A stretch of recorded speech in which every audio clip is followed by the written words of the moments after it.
satu imam kondisinya menjadi makmum, sedangkan imam itu tidak fasih ya dalam membacakan ayat-ayat Al-Quran, seperti makhrajnya misalnya tidak tepat, kan?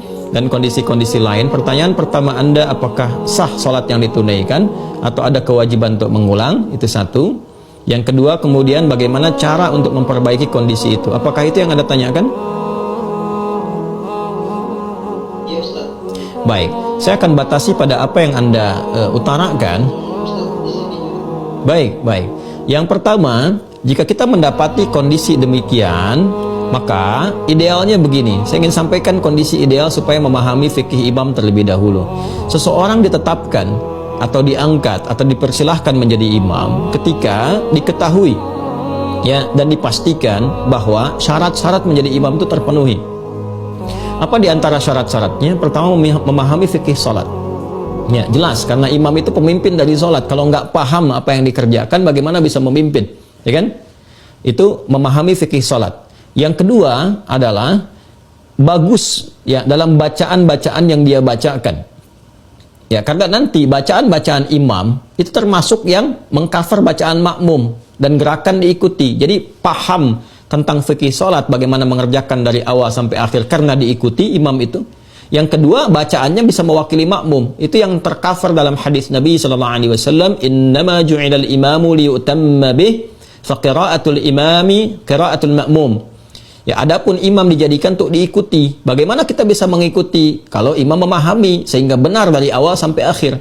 Ini juga filosofinya dalam kehidupan. Kalau kita ingin mengangkat imam dalam kehidupan kita misalnya, apapun itu, ya baik itu di keluarga dan sebagainya, harus paham dulu tentang kewajiban-kewajiban yang melekat kepada imam itu, sehingga kita bisa mengikuti yang benar, pastikan yang benar.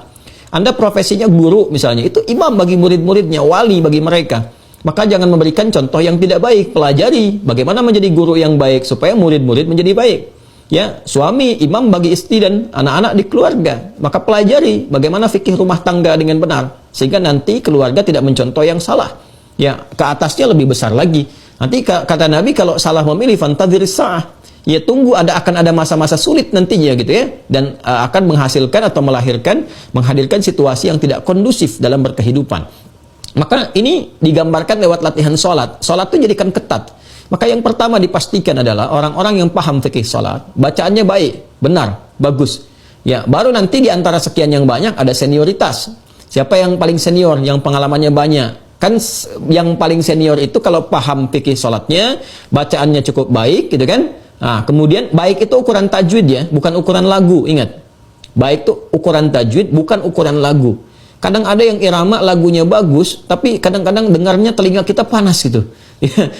Telinganya nggak enak dengar. Kenapa? Karena makhrajnya itu berantakan, sifatnya berantakan. Ini berpengaruh juga. Ya, jadi yang dimaksud ukuran tajwid. Kalau udah ada bagus misalnya dari ukuran fikih salatnya, kemudian bacaannya bagus, lihat dari faktor usia. Ya, usia ini sangat menentukan karena semakin dia senior, ya usianya semakin di atas kita, itu kan sudah makin lama salat. Semakin banyak lama salat, semakin jauh hubungannya dengan Allah terpatri. Ya, semakin kuat dia, semakin terhubung dengan Allah, semakin cepat doanya terkabul. Itu diantara makna-maknanya. Ya. Nah, kalau ada 3 kondisi ideal ini selesai. Makanya sebelum menentukan imam itu, ya, maka harus dipahamkan dulu tentang fikih imam. Baik, kalau sekarang kita sudah masuk ke satu lingkungan, ternyata didapati kondisinya seperti itu, bagaimana? Ya, kalau kita merasakan parah ini sifatnya, maka di situ kita diperkenankan untuk mengulang. Bahkan nanti kalau mengetahui benar-benar ada yang keliru, salah makna dan sebagainya, ada kewajiban untuk mengulang. Ya, kondisi-kondisi demikian. Adapun bagi makmum yang tidak tahu, ya sudah berjalan seperti biasa, makmumnya nggak ngerti gitu. Yang tahunya pokoknya ini yang terbaik, ya. Maka mereka ma'dzur, ya ditoleransi itu karena ketidaktahuannya. Rufi'al qalam, ketidaktahuannya. Tapi bagi Anda yang tahu, setelah Anda mengulang salatnya, Anda punya kewajiban untuk memberitahu bagaimana caranya. Kembali ke Quran surah ke-16 ayat 125. Pelajari karakter orangnya. Ya, kadang-kadang kan ada orang yang sudah merasakan dia benar, sudah lama kan, sehingga kalau sesuatu yang sudah mengakar lama itu kadang tidak mudah untuk diluruskan.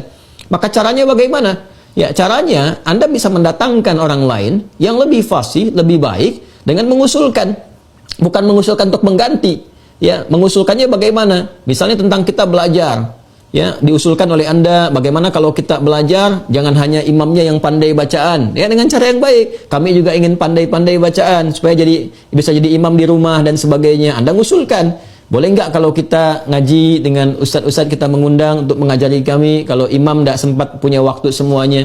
Jadi imam juga merasa terangkat, terhormat, kita datangkan yang lain, pada saat yang bersamaan ketika datang orang yang mengajar, imamnya ada, atau diperkenankan kemudian membaca sholat, dia bisa mengerti, itulah memahamkan dengan hikmah.